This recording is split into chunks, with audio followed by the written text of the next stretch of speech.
وکفیٰ والصلاۃ والسلام علی من لا نبی بعدہ ما بعد فاعوذ باللہ السمیع العلیم من الشیطان الرجیم بسم اللہ الرحمن الرحیم والضحی واللیل اذا سجی ما ودعک ربک وما قلی وللآخرۃ خیر لک من الاولی ولسوف یعطیک ربک فترضی الم یجدک یتیما فآوی ووجدک ضالا فہدی ووجدک عائلا فأغنی فأما الیتیم فلا تقہر وأما السائل فلا تنہر وأما بنعمت ربک فحدث۔ صدق اللہ العظیم وبلغنا رسولہ النبی الکریم ونحن علی ذلک لمن الشاہدین والشاکرین۔ رب اشرح لی صدری ویسر لی امری واحلل عقدۃ من لسانی یفقہوا قولی۔ اللہم ارنا الحق حقا وارزقنا اتباعہ وارنا الباطل باطلا وارزقنا اجتنابہ، آمین یا رب العالمین۔ ان اللہ وملائکتہ یصلون علی النبی یا ایھا الذین آمنوا صلوا علیہ وسلموا تسلیما۔ اللہم صل علی سیدنا ومولانا محمد وعلی آل سیدنا ومولانا محمد وبارک وسلم ثم صلی علیہ۔ محترم حضرات، یہ قرآن کریم کی ایک مختصر سی سورہ ہے جس کا نام ہے سورۃ الضحیٰ،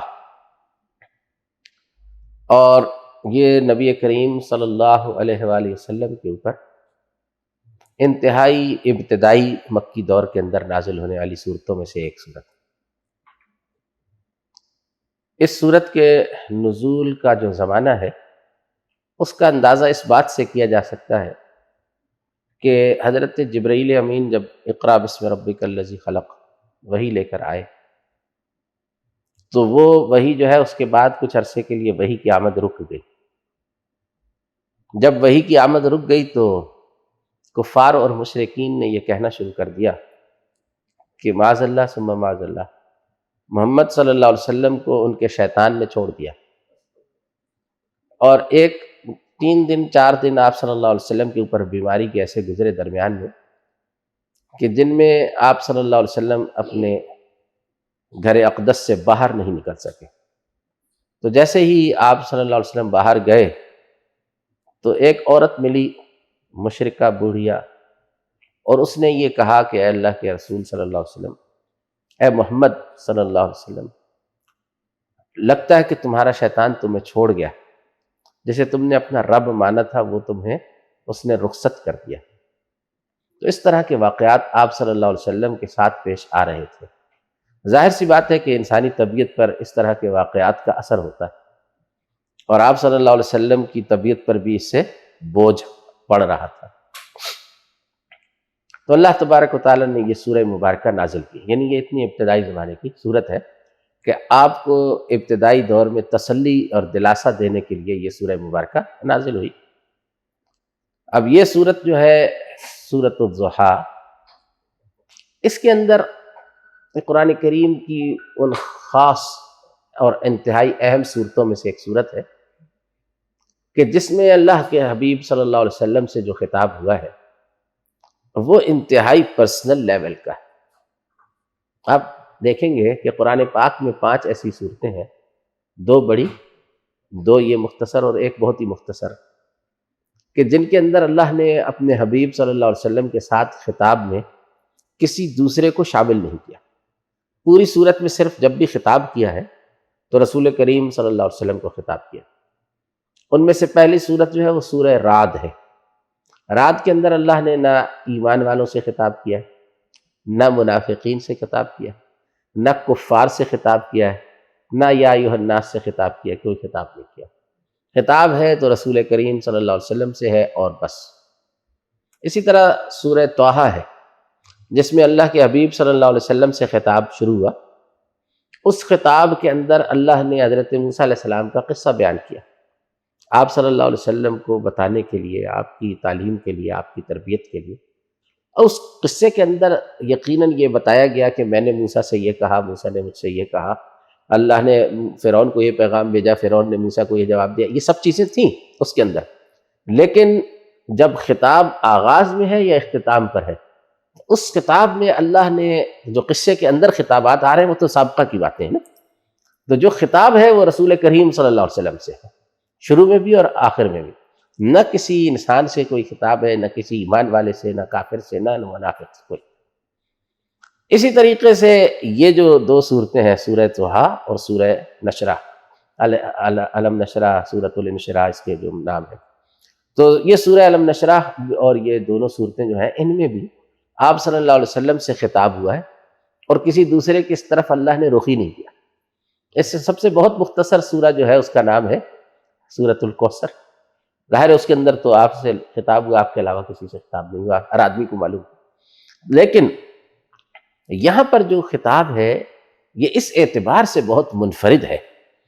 کہ رسول کریم صلی اللہ علیہ وسلم سے اللہ نے ایک بالکل اپنی پرسنل جو اٹیچمنٹ ہے اللہ کی اپنے حبیب کے ساتھ، اور جو رہی ہے اور جو آئندہ رہے گی، اس کا حوالہ دیا ہے، اور اس کے ذریعے سے آپ صلی اللہ علیہ وسلم کو تسلیت دی گئی ہے۔ تو یہ جو معاملہ ہے یہ آپ کو ان دو صورتوں کے سوا، سورۃ الضحیٰ اور سورۃ الانشراح کے سوا کہیں اور نظر نہیں آئے گا۔ یہ بالکل پرسنل لیول کا خطاب۔ اب اس خطاب کے اندر جو کچھ فرمایا گیا ہے اس کو ہم تھوڑا تھوڑا سا تقسیم کر کے تین حصوں میں سمجھنے کی کوشش کرتے ہیں۔ پہلی بات جو ہے وہ یہ ہے کہ رسول کریم صلی اللہ علیہ وسلم کو وہ لوگ یہ کہہ رہے تھے کہ آپ کو آپ کے رب نے چھوڑ دیا ہے، وہی آنا بند ہو گئی۔ تو اللہ رب العزت نے ایک کائنات کے حالات اور نشانیاں جو ہیں ان کو بطور گواہی کے پیش کیا۔ فرمایا والضحیٰ، ضحیٰ چاشت کے وقت کو کہتے ہیں جب دن پوری طرح روشن اور گرم ہو جاتا ہے۔ فرمایا قسم ہے ضحیٰ کی، واللیل اذا سجا، اور رات کی جب وہ ٹھہر جاتی ہے، یعنی جب رات جو ہے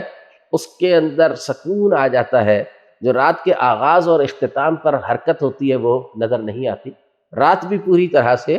اپنے گرفت میں لے لیتی ہے کائنات کو۔ تو ایک وقت ہوتا ہے صبح کے بعد کا وقت، چاشت کا وقت، جب کہ ہر طرف جو ہے نا زندگی کی چہل پہل اور روشنی اور گرمی ہوتی ہے دن کی، اور ایک وقت ہوتا ہے رات کا کہ جس کے اندر اللہ تبارک و تعالیٰ جو ہے وہ بالکل ہر شخص کو سلا دیتا ہے، اور مخلوقات جو ہے نا وہ خاموش ہو جاتی ہیں اور رات ٹھہری ہوئی نظر آتی ہے۔ یہ اللہ کی دو نشانیاں ہیں۔ نہ انسان اور باقی مخلوقات ہر وقت کا دن برداشت کر سکتے ہیں، اور نہ ہر وقت کی رات برداشت کر سکتے ہیں۔ تو اس لیے اللہ رب العزت نے فرمایا کہ یہ تو میری سنت ہے کہ میں وحی کی یہ جو تیز روشنی ہے اور یہ جو وحی کا بوجھ ہے یہ مسلسل اگر نازل کروں تو مسلسل تو نازل کرنے میں یہ ہے کہ پہاڑ بھی اسے نہیں سہ سکتا، اور وہ بھی ٹکڑے ٹکڑے ہو جائے گا، اور آپ کے اوپر تھوڑا تھوڑا اتار رہا ہوں لنثبت بہ فؤادک، ہم اس لیے نازل کر رہے ہیں تھوڑا تھوڑا کر کے تاکہ آپ کے دل میں اس کو سہارنے کا اور حوصلہ ہو اور سہارنے کی طاقت پیدا ہو جائے۔ تو رات جو انتہائی روشن دن اور انتہائی تاریک رات، یہ دونوں یہ بتاتی ہیں کہ اللہ کی ایک کائنات کا مزاج ہے کہ دو مختلف اوقات ہوتے ہیں، دونوں کی الگ الگ حکمتیں ہوتی ہیں۔ وحی کے آنے کا وقت جو ہے اس کی حکمت اور ہے، اور وحی کے رک جانے کا وقت جو ہے اس کی حکمت اور ہے۔ ان دو چیزوں کو گواہ بنا کر اللہ نے فرمایا کہ ما ودعک ربک وما قلی، نہ تو آپ کے رب نے آپ کو رخصت کیا ہے اور نہ ہی آپ سے بیزار یا ناراض ہے۔ یہ بہت بڑی تسلی ہے کہ اللہ نے فرمایا کہ میں نے آپ کو چھوڑا نہیں۔ اللہ رب العزت کی طرف سے یہ تسلی جو ہے یہ جس دل کو محسوس ہوتی ہے، یعنی اس کی حیثیت کا اندازہ اور اس کی لذت اور اس کی ٹھنڈک کا اندازہ وہی دل کر سکتا ہے کہ ما ودعک ربک، میں آپ کے رب نے آپ کو نہیں چھوڑا۔ اگر آپ اپنے بچے کو یہ تسلی دیتے ہیں، اپنے ملازم کو یہ تسلی دیتے ہیں، اپنے کسی بھی جو ہے نا ماتحت کو یہ تسلی دیتے ہیں کہ بھائی میں آپ سے نہ ناراض ہوں اور نہ ہی میں نے آپ کو چھوڑا ہے، تو اس کے دل کے اندر اس سے بہت زیادہ ایک تقویت پیدا ہوتی ہے، اور یہ تو اللہ رب العالمین کی دی ہوئی تسلی ہے۔ ما ودعک ربک وما قلی، تو میں نے عرض کیا نا کہ یہ بہت پرسنل لیول کے خطاب ہیں یہاں پر نا، کہ اللہ نے اپنے نبی صلی اللہ علیہ وسلم سے اپنی ذاتی جو محبت اور اپنا ذاتی جو تعلق ہے اس کا اظہار اس سورہ مبارکہ کے اندر کیا اور اگلی صورت میں بھی کیا. تو یہ بھی تسلی دی کہ ما ودعک ربک وما قلی، اور یہ بھی تسلی دی کہ وللآخرۃ خیر لک من الاولی. یعنی اس سے بڑی تسلی یہ ہے کہ جیسے کہ کسی کو ترقی کی ہے کہ جو ہے نا یقین دہانی کرائی جائے، تو اللہ نے فرمایا کہ وللآخرۃ خیر لک من الاولی. اب آخرہ اور اولا جو ہے اس کے دو معنی ہیں. ایک آخرہ کے معنی جو ہے وہ یہ ہے کہ آنے والی گھڑی، آنے والے لمحے، آنے والا دور، آنے والی زندگی، یہ جو ہے آپ کے لیے اولا سے جو پہلے گزر گئی ہے اس سے بہتر ہوگی. یعنی آپ کی حالت، آپ کے اوپر اللہ کی عنایات، آپ پر اللہ کے انعامات، آپ پر اللہ رب العزت کی دولتیں جو ہے ان کی برسات، وہ دن بدن بڑھتی چلی جائے گی. وللآخرۃ خیر لک من الاولی میں اگر ہم اس کو آخرت جو ہے وہ لے لیں گھڑیوں کے حساب سے، دن کے حساب سے، زندگی کے حساب سے، تو یہ اس کا ترجمہ بنتا ہے کہ ہر آنے والا لمحہ آپ کے لیے گزرے ہوئے لمحے سے بہت زیادہ بہتر ثابت ہوگا. اور دوسرے جو آخرت ہے وہ ایک اصطلاحی معنی بھی رکھتی ہے. آخرت کے معنی جو ہے وہ دنیا کے بعد کا ایک دنیا اور ایک اور دنیا ہے. تو وہ ایک اور دنیا جو ہے وہ تو آپ کے لیے اس سے بہت زیادہ بہتر ثابت ہوگی. اس دنیا کے اندر تو بہرحال آپ کو جتنے بھی انعامات ملے ہیں ان کے ساتھ تکالیف بھی اور آزمائشیں بھی چلتی رہتی ہیں، لیکن قیامت کے اندر جو دولتیں آپ پر برسیں گی وہ دولتیں جو ہیں وہ خالصتاً انعامات ہوں گے، ان کے اندر آزمائش نہیں ہوگی. اور اس میں مقام بھی آپ صلی اللہ علیہ وسلم کا اللہ رب العزت نے بیان فرما دیا کہ آپ کو تمام جہانوں کا جو ہے وہ سردار بنایا جائے گا. بنی آدم کے تمام جتنے بھی افراد وہاں موجود ہوں گے ان کا سید آپ صلی اللہ علیہ وسلم کو بنایا جائے گا. تو اللہ کے حبیب صلی اللہ علیہ وسلم سے اللہ کا یہ وعدہ ہے کہ آنے والے دن آپ کے لیے گزرے ہوئے دنوں سے بہتر ہوں گے، آنے والی زندگی پچھلی زندگی سے بہتر ہوگی. اور اسی طریقے سے یہ کہ آنے والی جو حیات ہے وہ اس حیات سے بہتر ہوگی. وللآخرۃ خیر لک من الاولی ولسوف یعطیک ربک فترضی. اور پھر ان سب باتوں سے بہت زیادہ بڑی بات یہ فرمائی کہ اس وقت تک اور اتنا زیادہ اللہ تعالیٰ آپ کو نوازے گا کہ آپ راضی ہو جائیں گے. یعنی آپ اللہ سے خوش ہو جائیں گے کہ اللہ نے آپ کو اتنا نوازا ہے. رسول کریم صلی اللہ علیہ وسلم نے ایک صحیح حدیث ہے اس کے اندر قسم کھا کر فرمایا کہ میں اس ذات کی قسم کھاتا ہوں جس کے قبضے قدرت میں میری جان ہے، جب تک میرا ایک امتی بھی جہنم میں رہے گا میں اللہ سے راضی ہونے کا اقرار نہیں. فرمایا کہ میں اپنی ساری امت کو نجات دلوا کر اللہ سے عرض کروں گا کہ اللہ اب میں تجھ سے راضی ہوں. تو فرمایا کہ وَلَسَوْفَ يُعْطِيكَ رَبُّكَ فَتَرْضَىٰ. اور آپ کا رب آپ کو ضرور راضی کرے گا، اور اتنا راضی کرے گا کہ آپ جو ہے نا عطا آپ جو ہے وہ آپ کی مزاج سے، آپ کی توقعات سے وہ بڑھ کر ہوگی. تو یہ ایک بہت بڑی تسلی ہے رسول کریم صلی اللہ علیہ وسلم کے لیے. پھر اس کے بعد یہ مستقبل کی باتیں، مستقبل کے حوالے سے ایک تسلی، ایک حال کے حوالے سے تسلی دی ما ودعک ربک وما قلی. ایک مستقبل کے حوالے سے دو تسلیاں دیں، وللآخرۃ خیر لک من الاولی. پھر فرمایا کہ وَلَسَوْفَ يُعْطِيكَ رَبُّكَ فَتَرْضَىٰ، آخرت کے حوالے سے تسلی. اب ماضی یاد دلاتے ہوئے ماضی میں اپنا تعلق کیسے رکھا اللہ نے آپ کے ساتھ. فرمایا الم یجدک یتیما فآویٰ، ہم نے آپ کو یتیم پا کر ٹھکانہ عطا نہیں کیا تھا. اب رسول کریم صلی اللہ علیہ وسلم کے والد تو آپ کی پیدائش سے پہلے دنیا سے رخصت ہو گئے، والدہ 6 برس کی عمر میں چلی گئی، دادا 8 برس کی عمر میں چلے گئے. اب قریبی کوئی رشتہ دار جو ہے نا وہ پالنے والا نہیں ہے. حضرت ابو طالب جب جو ہے نا وہ حضرت ابو طالب اب ان کے بڑے بھائی جو تھے زبیر، ان کی وفات کے بعد قبیلے کے سردار بن گئے. 6 مہینے زبیر رہے قبیلے کے سردار، پھر حضرت ابو طالب قبیلے کے سردار بن گئے. تو حضرت ابو طالب نے آپ صلی اللہ علیہ وسلم کو اپنی جو ہے نا وہ نگرانی میں لے لیا، اور اس حد تک اس تعلق کو نبھایا کہ وفات تک وہ آپ کے اوپر چھتری کیے ہوئے رہے. اور جیسے ہی حضرت ابو طالب کی وفات ہوئی ہے جس سال سن 10 نبوی میں، تو اس سے اگلے سال سن 11 نبوی کے اندر مدینے کی کھڑکی اللہ نے کھول دی، اور یہاں ایک فرد ہے، ایک قبیلے کا سردار، وہاں 2 قبیلے اوس اور خزرج، وہ رسول کریم صلی اللہ علیہ وسلم کو پناہ دینے کے لیے، اور اس شرط کے اوپر انہوں نے پناہ دی کہ اس طرح جیسے ہم اپنے بیوی بچوں کی مدافعت کرتے ہیں دشمنوں سے، ہم آپ کو اس طرح دشمنوں سے بچائیں گے. اور آپ صلی اللہ علیہ وسلم کے لیے سب کچھ ہمارا جو ہے نا وہ حاضر ہے. اور یہاں تک کہ وہ اپنا ایک بادشاہ مقرر کرنے والے تھے عبداللہ بن ابی بن سلول جو تھا، اس کے بارے میں طے ہو گیا تھا کہ اس کو بادشاہ مقرر کیا جائے گا مدینے کا۔ تو انہوں نے کہا کہ اب آپ کے اوپر ایمان لا کر اب ہم کسی اور کی بادشاہت تو تسلیم نہیں کر سکتے، آپ تشریف لائیں تاکہ ہم جو ہے نا وہ آپ کو اپنے ملک کا سربراہ بنائیں۔ تو رسول کریم صلی اللہ علیہ وسلم نے 2.5 سے 3 مہینے جو حج سے لے کے اور ہجرت تک کے درمیان کا علاقہ ہے، یعنی ربیع الاول میں آپ نے ہجرت فرمائی، یہ سارا وقت جو ہے ایک طرح کی غیر حاضر بادشاہی مدینے کے اندر کی۔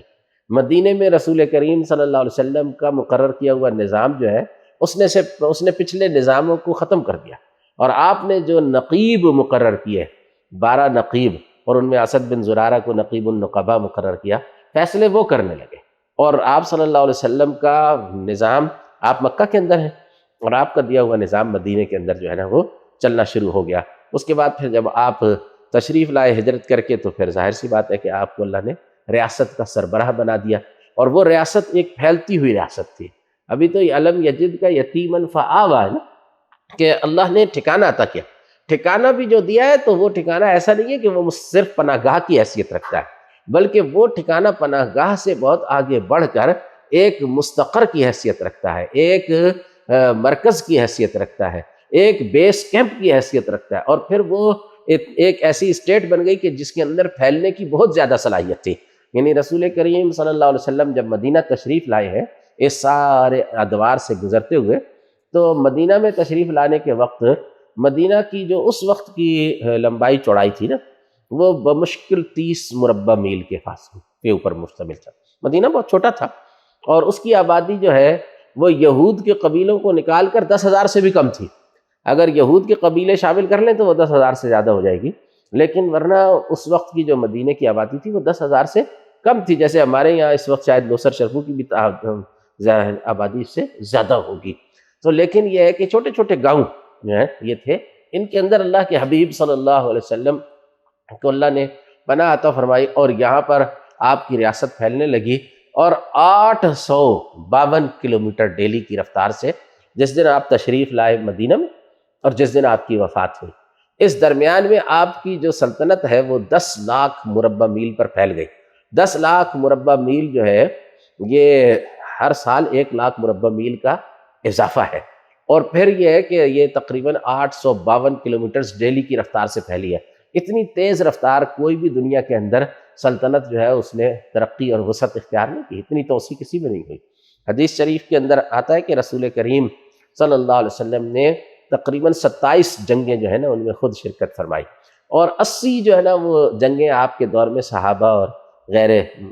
مسلمین کی ہوئی، غیر مسلموں کی، اور 300 جو ہے وہ آپ نے لشکر مسجد نبوی سے رخصت کیے۔ یعنی یہ کہ وسعت کا آپ اندازہ کریں کہ 10 سال میں 300 لشکروں کا مطلب یہ ہوتا ہے کہ ہر مہینے میں 2-2.5 لشکر آپ نکالتے تھے، کسی میں 2 کسی میں 3 لشکر جو ہے نا وہ ہر مہینے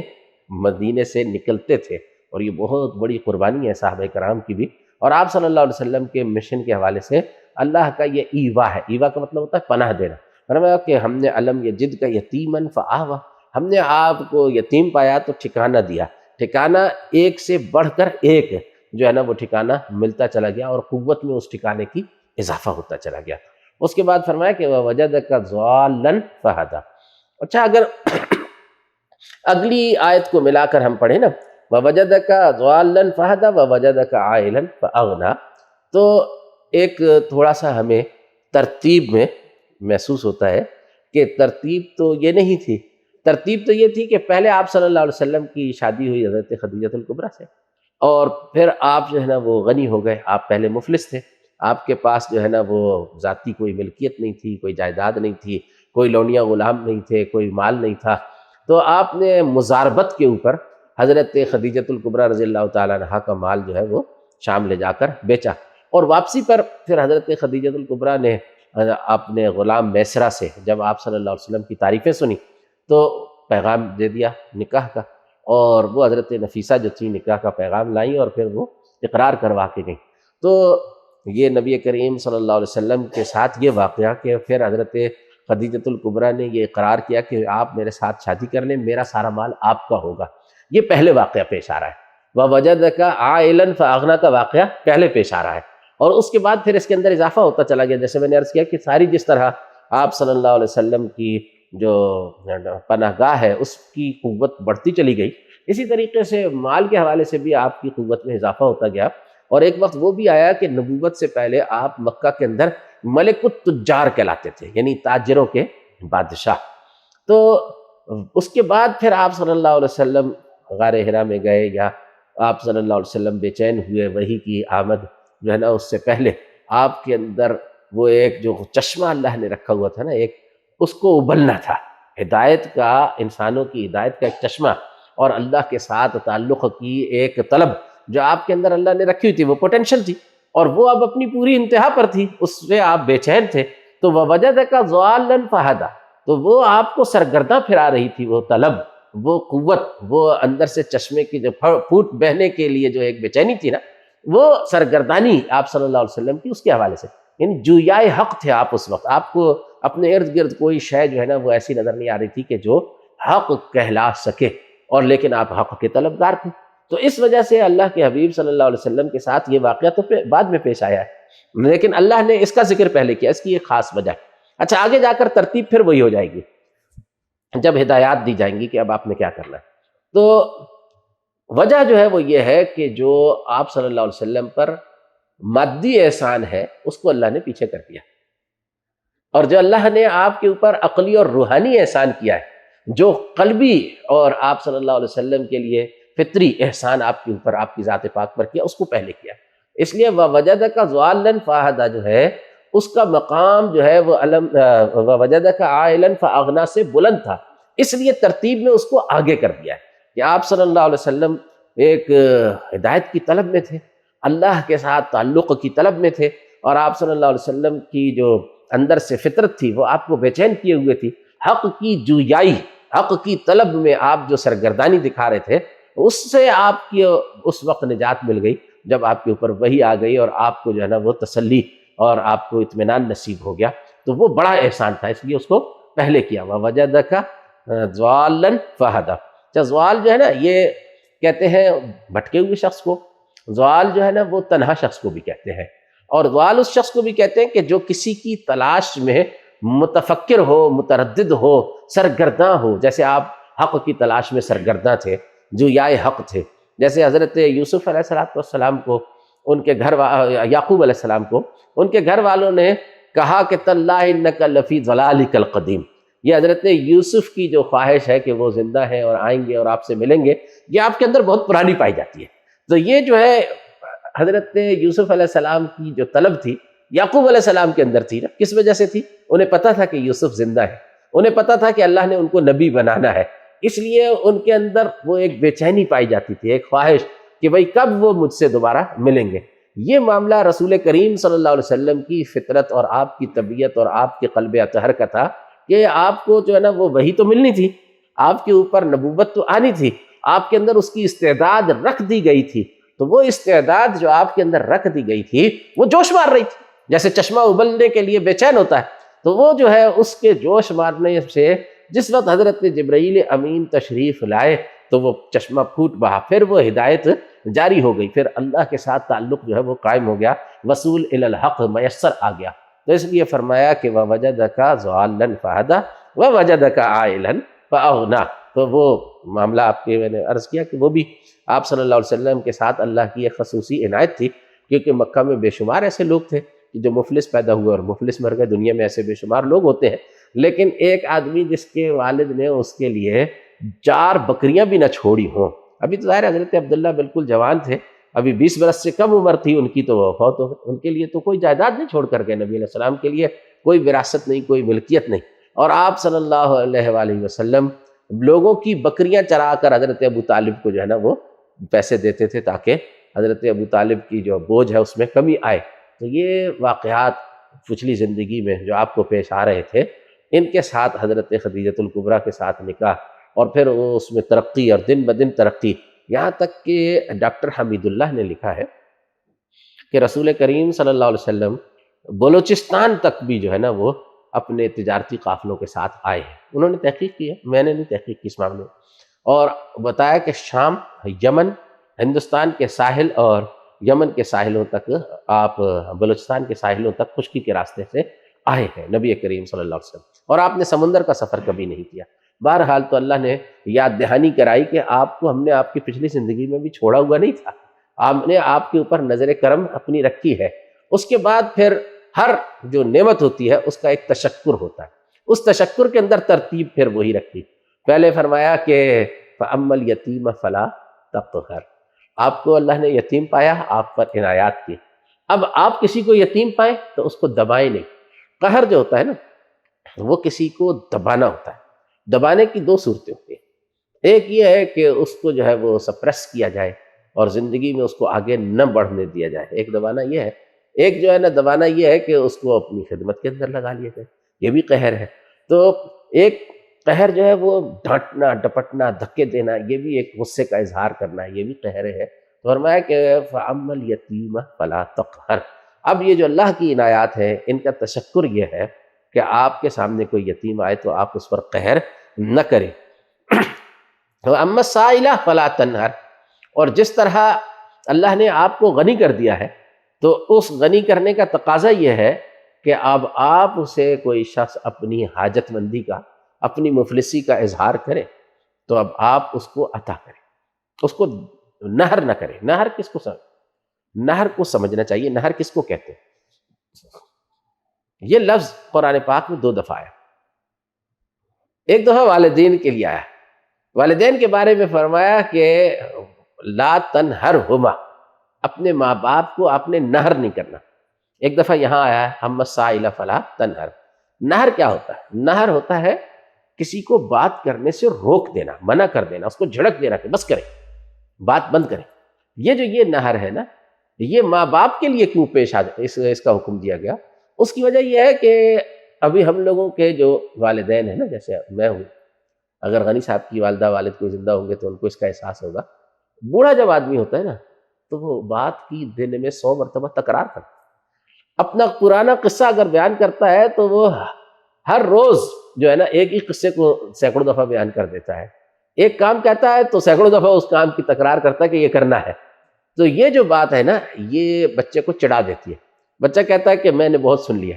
یہ آپ نے پہلے بھی سنا دیا یہ واقعہ۔ تو جب یہ واقعہ پیش آتا ہے کہ انسان کی یادداشت کمزور ہو جاتی ہے، وہ بوڑھا ہو جاتا ہے تو وہ بہت زیادہ جو ہے نا وہ لگاتار تکرار میں آ جاتا ہے، اس وقت اللہ نے فرمایا کہ فلا تنہرہما، ماں باپ کو آپ نے جو ہے نا وہ جھڑکنا نہیں ہے، بات کرنے دو، ان کی بات کرنے سے ان کے دل کی تسلی ہے۔ اور اسی طریقے سے یہاں پر سائل جو ہے وہ بعض اوقات آپ اس کو نہیں دے سکتے، این ممکن ہوتا ہے نا کہ انسان کسی کو دے نہ سکے، لیکن اس کی بات کو ایک دفعہ تسلی سے سن کر دلاسے کے ساتھ اس کو بتا دینا کہ تمہاری اتنی مدد کریں گے، اتنی نہیں کر سکتے، یہ جو ہے یہ بہت زیادہ اچھا ہے۔ اس سے جو ہے نا وہ سائل اگر کچھ بھی نہ لے کر جائے تو دعا دے کر جاتا ہے، ورنہ وہ کچھ لے کر بھی جائے تو بھی بد دعا دے کر جاتا ہے۔ تو اس لیے جو ہے نا وہ سائل کے بارے میں فرمایا کہ اما السائل فلا تنہر، مانگنے والے کو جھڑکنا نہیں ہے، اس کو بات کرنے سے منع نہیں کرنا۔ اب ہمارے یہاں لوگوں نے اپنے جو قوانین بنائے ہوئے نا ان قوانین سے وہ کیا کرتے ہیں کہ اللہ کے قانون کو باطل کرتے ہیں۔ اب ایک قانون لوگوں نے خود یہ بنایا کہ مسجد کے اندر نہیں مانگنا، اللہ نے تو قرآن میں نہیں نازل کیا کہ مسجد میں نہیں مانگنا، رسول کریم صلی اللہ علیہ وسلم سے لوگوں نے آ کر مسجد میں طلب کیا، آپ نے مسجد کے اندر ان کو عطا کیا ہے یا کسی کی سفارش کی ہے کہ بھئی اس کے مدد کر دو، کسی کو کہا ہے مالدار آدمی کو، تو لیکن اب ہم وہاں پر وہ اتنا شور نہیں مچاتا جو مانگ رہا ہوتا ہے جتنا اس کو روکنے والے شور مچا دیتے ہیں۔ تو یہ جو ہے نا اما السائل فلا تنہر کی صورتیں ہیں۔ ہاں البتہ روح المعانی میں حضرت صاحب روح المعانی رحمہ اللہ نے لکھا ہے کہ اگر مانگنے والا نرمی سے بات سمجھ لے اور مان لے 1-2 دفعہ کے اندر تو آپ کو حق ہے کہ آپ اس کو نہ جھڑکیں، لیکن اگر وہ اڑ جائے اور آپ کو راستے میں روک لے، نکلنے نہ دے یا اور آپ کے ساتھ بدتمیزی شروع کر دے، پھر جھڑکنا جو ہے نا اس کی ممانعت باقی نہیں رہتی۔ اور پھر فرمایا کہ اور جو اما بنعمت ربک فحدث، جو نعمتیں اللہ نے آپ پر کی ہیں احسان کے طور پہ، اللہ رب العزت کی نعمتوں کے اظہار کے طور پہ ان کو آپ ذکر کریں، فحدث، پس ان کا آپ ذکر کیا کریں۔ اب یہ جو ہے یہ وہ نعمت ہے جو وجدک ضالا فہدی کے اندر آئی ہے۔ سب سے بڑی نعمت تو وہ ہے نا کہ اللہ نے اپنے حبیب کو ایسی ہدایت دی کہ جو الہدا تھی اور ہدایت کاملہ تھی، اس کے بعد ہدایت کی ضرورت ہی باقی نہیں رہی، پوری انسانیت کے لیے وہ ہدایت جو ہے وہ کامل ہے۔ تو فرمایا کہ اما بنعمت ربک فحدث، تو آپ نے جو ہے نا نعمتیں اللہ کی ان کا لوگوں میں چرچا کرنا ہے، ان کا ذکر کرنا ہے، ان کو یعنی تسلیم کرنا ہے، لیکن یہ فخر اور مباحات کے اور غرور و تکبر کے لیے نہ ہو، بلکہ یہ جو ہے اپنے اوپر اللہ کے احسان اور اپنی ان نعمتوں میں اپنا کمال نہ بتانا ہے۔ کوئی آدمی یہ نہ کہے کہ بھئی یہ سب کچھ جو ہے یہ تو مجھے میرے علم کی بنیاد پر ملا ہے، جیسے اللہ نے فرمایا نا سورہ زمر کے اندر آتا ہے کہ فَإِذَا مَسَّ الْإِنسَانَ ضُرٌّ دَعَانَا، جب انسان کو کوئی تکلیف ہوتی ہے تو ہمیں پکارتا ہے، ثم اذا خولناہ نعمتا منا، پھر جب ہم اس کو اپنی طرف سے کوئی نعمت عطا کر دیتے ہیں، قال انما اوتیتہ علی علم، وہ کہنے لگتا ہے کہ یہ تو میرا علم تھا، یہ میری مہارت ہے، یہ میرے منصوبہ بندی ہے جس کے سبب سے میں اس مشکل سے نکل آیا ہوں اور یہ نعمت مجھے ملی ہے۔ تو ایک انسان کے لیے نعمت کا معاملہ یہ بھی ہوتا ہے کہ وہ نعمت کو اپنی ذات کی طرف منسوب کر لیتا ہے، یہ سب کچھ مجھے میری محنت سے ملا، اور ایک انسان کا معاملہ یہ ہوتا ہے کہ وہ نعمتوں کو اللہ کی طرف منسوب کر دیتا ہے کہ جو کچھ بھی ہے اللہ کی عنایت ہے، اس میں میری ذاتی کوئی محنت یا صفت یا میری صلاحیت یا میری کوئی خصوصیت اس کے اندر داخل نہیں ہے۔ تو جو یہ کرتا ہے وہ شکر کرتا ہے، اور جو یہ نہیں کرتا وہ ناشکری کرتا ہے، اور اللہ کو ناشکری پسند نہیں ہے۔ تو اس لیے اپنے حبیب کو تعلیم دی، اور نبی کریم صلی اللہ علیہ وسلم کو اللہ نے جو بھی تعلیم دی ہے اس کا قانون یہ ہے کہ وہ آپ کو سکھائی گئی ہے امت کے لیے، کیونکہ آپ نمائندے ہیں امت کے۔ تو اما بنعمت ربک فحدث میں جو تعلیم اللہ نے اپنے حبیب کو دی ہے وہ تعلیم ہمارے لیے بھی ہے، جو سائل کو جھڑکنے کی تعلیم کہ اس کو جھڑکنا نہیں ہے وہ بھی ہمارے لیے ہے، جو نعمتیں ہیں ان کا بیان بھی ہمارے لیے ہے، یتیم پر مہربانی شفقت، یہاں تک کہ آپ صلی اللہ علیہ وسلم نے فرمایا انا وقافل الیتیم فی الجنت کہاتین، میں اور جو یتیم کا کفالت کرنے والا ہوگا وہ قیامت کے دن جو ہے وہ ان دو انگلیوں کی طرح جڑے ہوئے کھڑے ہوں گے۔ واشارہ الی السبابۃ والوسطیٰ، آپ نے ان دو انگلیوں کی طرف اشارہ کیا۔ تو یہ ہے کہ یہ سب تعلیمیں ہمارے لیے بھی ہے۔ رسول کریم صلی اللہ علیہ وسلم کے ساتھ اللہ کی محبت اور اللہ کے تعلق کا اظہار اس سورہ مبارکہ کے اندر ہوا ہے تین اعتبارات سے۔ ایک حال والضحیٰ واللیل اذا سجا ما ودعک ربک وما قلی، یہ حال کہ اللہ کا حال یہ ہے کہ اللہ آپ سے روٹھا ہوا نہیں ہے اور آپ کو اس نے چھوڑا نہیں ہے۔ تین باتیں مستقبل کے لیے بیان کی ہیں کہ فرمایا کہ وَلَسَوْفَ يُعْطِيكَ وَلَلْآخِرَةُ خَيْرٌ لَكَ مِنَ الْأُولَىٰ وَلَسَوْفَ يُعْطِيكَ رَبُّكَ فَتَرْضَىٰ، پھر تین باتیں جو ہے نا وہ بیان فرمائی اللہ نے اس کے لیے، یعنی کہ ماضی میں اللہ کا آپ کے ساتھ کیا معاملہ رہا تھا، آپ کو یتیم پایا اور آپ کو بھٹکتا ہوا سرگرداں پایا اور پھر آپ کو جو ہے نا وہ مفلس پایا اور غنی کر دیا، اور تین باتیں جو ہے نا وہ اس تشکر کی بیان فرمائی ہے کہ اب ان نعمتوں کا شکر کیسے ادا کرنا ہے۔ قرآن پاک کو اللہ تعالیٰ ہمیں سمجھنے کی اور اس کے مطابق اپنی زندگی بسر کرنے کی توفیق نصیب فرمائے، اور خاص طور سے رسول کریم صلی اللہ علیہ وآلہ وسلم کے ساتھ ہمارے تعلقات کی نہج اور جہت جو ہے اس کو اللہ درست فرما دے۔ وآخر دعوانا ان الحمد للہ رب العالمین۔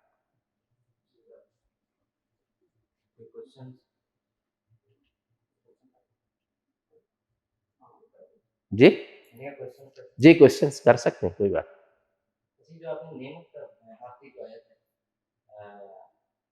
وَأَمَّا بِنِعْمَةِ رَبِّكَ فَحَدِّثْ، یہ نعمتیں کون سی؟ مطلب ایک جگہ میں یہ سن رہا تھا وہ تو کہتے ہیں کہ جو چیز آپ کے پاس ہے وہ بجا کے لوگوں کو دکھائیں اور اس طریقے سے مطلب آپ جو ہے نا وہ یعنی کہ پرچار کریں، تو جیسے کہ آپ نے بولا ہے یہ نعمت توجہ لگا مطلب وہ والی اللہ یہاں پہ اپنی نعمت کے حوالے سے اس کے حوالے سے دنیاوی نعمتوں کا بھی جب ذکر آ جائے تو انسان یہی اقرار کرے کہ یہ میری حاصل کی ہوئی نہیں ہے، اللہ کی عطا کی ہوئی، لیکن یہاں جس نعمت کا زیادہ یعنی رخ ہے کہ بھئی اس کو بہت بیان کرنا ہے وہ ہے نعمت ہدایت، کیونکہ ہدایت کی نعمت سے ساری نعمتیں جو ہے نا وہ دونوں جہانوں میں سیکیور ہو جاتی ہیں، اور ہدایت جو ہے نا وہ اگر اس سے انسان محروم ہو جائے تو دونوں جہان اس کے جو ہے نا وہ ضائع ہو جاتے ہیں، وہ سب سے بڑی نعمت ہے۔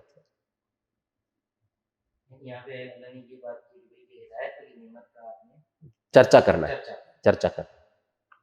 فحدث جو ہے نا بس آپ اس کو بیان کریں، اسی سے مفسرین نے حدیث کا لفظ بھی لیا ہے نا، وہ سب محدثین اکثر آپ صلی اللہ علیہ وسلم کے قول کو اور اس کو فعل کو یہ حدیث کہتے ہیں، اس کے اندر ذکر ہے۔ کوئی اور کسی کے ذہن میں؟ ٹھیک، اجازت؟ دعا کریں گے؟ الحمد للہ رب العالمین والعاقبۃ للمتقین والصلاۃ والسلام علی خاتم الانبیاء والمرسلین ربنا لا تزغ قلوبنا بعد إذ هديتنا وهب لنا من لدنك رحمة إنك أنت الوهاب اللهم ألهمنا رشدنا وأعذنا من شرور أنفسنا اللهم لا مانع لما أعطيت ولا معطي لما منعت ولا ينفع ذا الجد منك الجد وصلى الله تعالى على خير خلقه محمد وعلى آله وصحبه أجمعين